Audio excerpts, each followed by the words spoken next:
हे everyone, welcome और welcome back to Raksha unplugged. कैसे हैं आप लोग? तो आज के पॉडकास्ट में मैं बात करने वाली हूँ राजा रघुवंशी की सिस्टर सृष्टि रघुवंशी के बारे में, जिनके ऊपर बहुत सारे एलिगेशंस लग रहे हैं कि भाई इन्होंने जो अपने भाई की मौत है उसको मोनेटाइज़ किया है, उसके थ्रू इन्होंने अपने सब्सक्राइबर्स, फॉलोवर्स और ये सारा जो गेम है उन्होंने सोशल मीडिया का खेला है, वो बहुत ज़्यादा फ़ायदा उठा रही हैं अपने भाई की मौत का। तो उस पर हम बात करने वाले हैं, लेकिन उससे पहले चैनल पर नए हो तो सब्सक्राइब कर देना, बेल बटन पिट कर देना, वीडियो को अभी से एक लाइक कर देना क्योंकि बाद में आप लाइक करना भूल जाते हो। तो जो सृष्टि रघुवंशी हैं वो हैं राजा रघुवंशी की सिस्टर। अब राजा रघुवंशी के साथ जो कुछ भी हुआ है बीते दिनों आप लोगों ने बहुत सारा कुछ देखा होगा, चाहे वो न्यूज़ चैनल्स हों चाहे वो यूट्यूब चैनल्स हों। मैंने भी इस पर डेडिकेटेड 2 वीडियोस बना रखे हैं जिसका लिंक मैं आपको डिस्क्रिप्शन में दे दूंगी। थोड़ा सा मैं बैक स्टोरी बताना चाहूँगी, ज़्यादा लंबा नहीं खींचूंगी।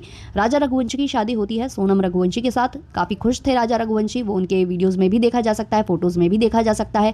फिर दोनों जाते हैं हनीमून पर, जहाँ से दोनों गायब हो जाते हैं। पहले ऐसा लगता है कि दोनों के साथ कुछ हादसा हो गया है, शायद ट्रैकिंग करते वक्त दोनों फिसल गए हैं, गिर गए हैं, क्योंकि जो उन्होंने स्कूटी रेंट पर ली थी वो बरामद हो जाती है। अब जब इनकी कोई पता नहीं लगता है, इनके बारे में ज़्यादा पुलिस भी जांच पड़ताल नहीं करती है, तो सोशल मीडिया इन्फ्लुएंसर्स की मदद ली जाती है। क्योंकि राजा की सिस्टर सोशल मीडिया इन्फ्लुएंसर थी तो उन्होंने वीडियो वगैरह बनाया था और भी लोगों से मदद मांगी थी। तो जब सोशल मीडिया इन्फ्लुएंसर्स इस मुद्दे में कूदे, उन्होंने जब वीडियोस बनाने स्टार्ट किए तो सब जगह इसका जो वीडियो है वो वायरल हुआ। ये बात सरकार तक पहुंची और फिर कड़ी तरीके से जो है राजा रघुवंशी और सोनम रघुवंशी को खोजा जाने लगा। तब जाकर जो राजा रघुवंशी हैं उनकी डेड बॉडी मिल जाती है, जो मेघालय पुलिस है उनको, लेकिन अभी तक सोनम रघुवंशी का अता पता नहीं था। कुछ दिनों बाद जब ज़्यादा जांच पड़ताल की जाती है तो पता चलता है कि राजा रघुवंशी की हत्या की गई है और इस हत्या में सोनम रघुवंशी शामिल हैं। और सोनम रघुवंशी ने ये सब अपने बॉयफ्रेंड के लिए किया, क्योंकि वो राजा रघुवंशी के साथ नहीं रहना चाहती थी, उनके साथ शादी के बंधन में नहीं रहना चाहती थी। वो शादी करना चाहती थी तो राज कुशवाहा से, अपने बॉयफ्रेंड से। तो ये सब कहानी सामने आती है, सब पकड़े जाते हैं, पुलिस में ये लोग कबूल बबूल भी कर लेते हैं। लेकिन इसी बीच जो राजा रघुवंशी की सिस्टर हैं सृष्टि रघुवंशी, वो लगातार सोशल मीडिया पर पोस्ट डाले जा रही थी। वो अपने भाई की जो रील्स थी जो उन्होंने शादी में शूट की थी वो सारी की सारी वो अपलोड कर रही थी।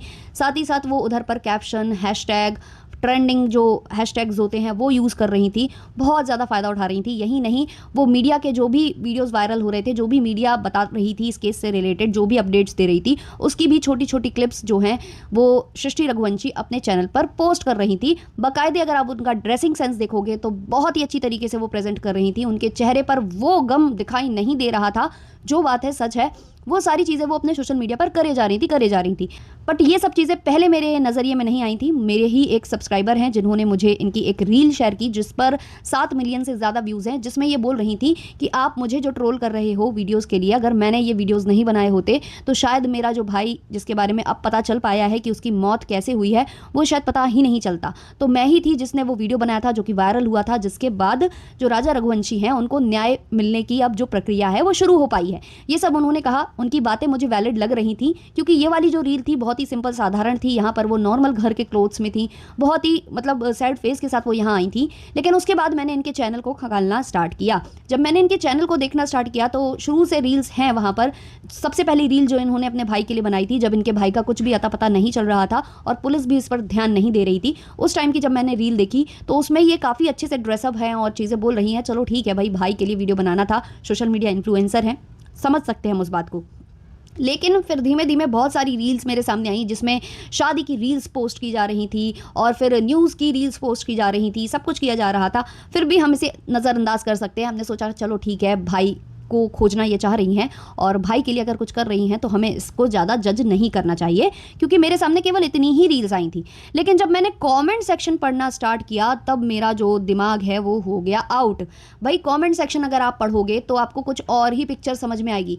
एक्चुअली सृष्टि ने वाकई में जो कंटेंट क्रिएशन में ना हद पार करके रख दी थी। उन्होंने इस बीच जब वो अपने भाई की मौत के ऊपर वीडियोस बना रही थी, जहां वो ये बता रही थी कि उनके साथ गलत हुआ, उनके भाई के साथ गलत हुआ, उसको न्याय मिलना चाहिए, पहले वो अपनी भाभी को भी खोज रही थी। लेकिन जब पता चलता है कि भाभी ने ये सब किया तो भाभी को लेकर भी उन्होंने रील्स बनाई। लेकिन उसी बीच वो कोलैबोरेशन भी कर रही थी, वो कोलैबोरेशन वाले रील्स भी पोस्ट कर रही थी, वो मतलब सब कुछ कर रही थी, प्रमोशन भी कर रही थी। और ये सारे रील्स उन्होंने तब डिलीट कर दिए जब इनको ट्रोल किया जाने लगा, और हैशटैग्स वगैरह भी इन्होंने तब हटाए हैं जब इनको ट्रोल किया जाने लगा। मतलब जब ये वीडियो बनाने आई, जब ये अपनी सफाई पेश करने आई, तब इन्होंने ये काम किया, क्योंकि अगर ये नहीं करती तो शायद इनको और ज़्यादा ट्रोल किया जाता। तो गलती कहीं ना कहीं इनकी थी। भाई के बारे में अगर आप कुछ पोस्ट कर रहे हो या उसके बारे में आप पता लगाना चाहते हो तो एक दुख आपके चेहरे पर जाहिर होना चाहिए, आपका जो रील सेक्शन है वो उस तरीके का दिखना चाहिए। लेकिन आप तो लगातार जो है फ़ायदा उठा रही थी अपने घर में जो भी आपके साथ ट्रेजेडी हुई है, आप उसको कहते हैं ना आपदा को अवसर में बदलना, वो कर रही थी आप यहाँ पर। मैं कुछ कमेंट्स यहाँ पर लेना चाहूँगी जो मैंने देखे हैं, जिसके बाद मुझे पिक्चर क्लियर हुई थी। किसी का लिखना है बहन नहीं, कंटेंट क्रिएटर राइट। किसी ने लिखा है no, you posted promotional videos in between your brother's video, you are trying to gain sympathy for views, you are a woman after all, shame. तो यहाँ इनका यही कहना है कि बीच में आपने प्रमोशनल वीडियोस भी पोस्ट किए हैं अपने भाई के बारे में। जब आप वीडियोस बना रही हो उस बीच बीच में आपने प्रमोशनल वीडियोस भी शेयर किए हैं, इसीलिए लोग आपको ये बोल रहे हैं आप सिंपैथी गेन कर रही हो, व्यूज़ के लिए आपने सिंपैथी वाला गेम यहाँ खेल रखा है। एक और कमेंट है तो बहन फिर स्पॉन्सर क्यों कर रही हो, भाई को अभी 12 दिन भी नहीं हुए, ऐसे दुख है तुम्हें। तो ये जो दुख जताने आई थी काफ़ी ज़्यादा सैड फेस बनाकर और बोल रही थी कि मुझे बहुत दुख है और ये है वो है, आप लोग मेरे पीछे पड़ो, इससे अच्छा है कि आप दूसरी जगह ध्यान दो कि जिनके साथ गलत हुआ है उनको न्याय मिलना चाहिए, उनके लिए आप आवाज़ उठाओ। यानी कि अपने भैया के लिए बात कर रही थी। तो भाई ये सब करने से पहले आपको भी तो सोचना चाहिए था। आप प्रमोशनल वीडियोज़ कैसे डाल सकते हो इस बीच जब आपके घर में इतनी बड़ी ट्रेजेडी हुई है। मतलब इंसान के ना गले से रोटी तक नहीं नीचे उतरती है और आप प्रमोट कर रहे हो। मतलब ये जो वीडियोस भी इंसान बनाने आता है ना, इतने अच्छे से ड्रेसअप होके, इतना वेल मेंटेन, वेल प्रेजेंटेबल होकर नहीं आ पाता है। एक और कमेंट है when people started trolling you, you changed all your hashtags in your previous post, trending, go viral, reel videos. People are not trolling you, they are just showing you mirror, nothing else. बोलना नहीं चाहिए but तुम्हें छोड़ो, तुम्हारी माता जी के videos देखकर भी नहीं लगता कि उन्होंने अपना सगा बेटा खोया है। The way she is facing camera and telling them about Raja, heads off to both of you. भगवान आप लोग जैसे ही हिम्मत हर परिवार को दे, टूट जाते हैं किसी अपने अपने को खोने के बाद। तो ये बात तो उन्होंने जो लिखी है वो सही है। इनके पहले जो रील्स हैं उस पर ऐसे ही हैशटैग चल रहे थे। वो जो मेन जो रील होती थी वहाँ पर भी काफ़ी कैप्शंस लगाती थी और नीचे trending, go viral, reels, videos, ये हैशटैग्स यहाँ पर लग रहे थे। इसके अलावा भी जो इनकी माता जी हैं उनको लेकर भी सवाल उठ रहे हैं जो कैमरे पर आती हैं, राजा की माँ। तो वो जिस हिसाब से कैमरा फेस कर रही हैं, जिस हिसाब से चीज़ें कर रही हैं, कहीं ना कहीं लोगों को ये अजीब लग रहा है कि ये ऐसे कैसे बोल सकती हैं। अगर आप देखो तो जो राज कुशवाहा है जिसकी मॉम है, 2 बहनें हैं, उनका रो रो कर इतना ज़्यादा बुरा हाल है, उनको देखकर वाकई में बहुत ज़्यादा बुरा लगता है। कहीं ना कहीं उस लड़के ने अपने और अपनी गर्लफ्रेंड के चक्कर में जो किया है उसमें अब सफ़र उसकी फैमिली करने वाली है। और यही वजह है ना कि राज कुशवाहा की सिस्टर्स को लोग ज़्यादा सपोर्ट कर रहे हैं, इनसे ज़्यादा इनको ट्रोल किया जा रहा है क्योंकि इन्होंने कुछ ऐसी हरकतें की हैं। उनकी सिस्टर्स का दुख लोगों को समझ में आ रहा है कि भाई उनकी क्या गलती है, उनके भाई ने इतना बड़ा कदम उठा दिया, किसी लड़की के चक्कर में इतना कुछ कर दिया, अब वो उनकी जो फैमिली है सफ़र कर रही है तो लोग उनके प्रति सिंपैथी फिर भी जता पा रहे हैं। बट इनके प्रति किसी को सिंपैथी क्यों नहीं आ रही? क्योंकि इन्होंने बीच में ये सब किया। आप यार या तो दुख जता सकते हो या प्रमोशन कर सकते हो, दुख के बीच में आप प्रमोशन कैसे कर सकते हो? एक और कमेंट है चल झूठी एडिटिंग का टाइम रहा तुझे। एडिटिंग भी काफ़ी ज़्यादा इनकी आप देखोगे तो समझ में आएगा, बहुत ज़्यादा अव्वल दर्जे की एडिटिंग करती हैं ये अपनी स्क्रीन पर, आप जब इनकी रील्स देखोगे।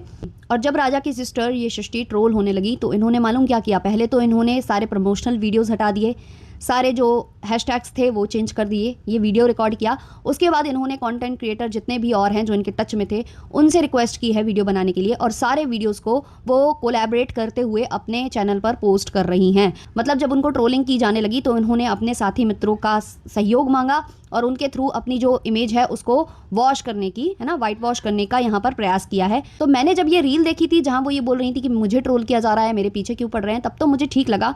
लेकिन जब मैंने इनका इंस्टाग्राम प्रोफाइल चेक किया तो मुझे बहुत कुछ फिशी लगा है।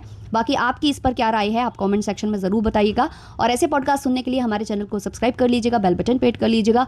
मिलते हैं नेक्स्ट वाले पॉडकास्ट में, तब तक के लिए बाय बाय।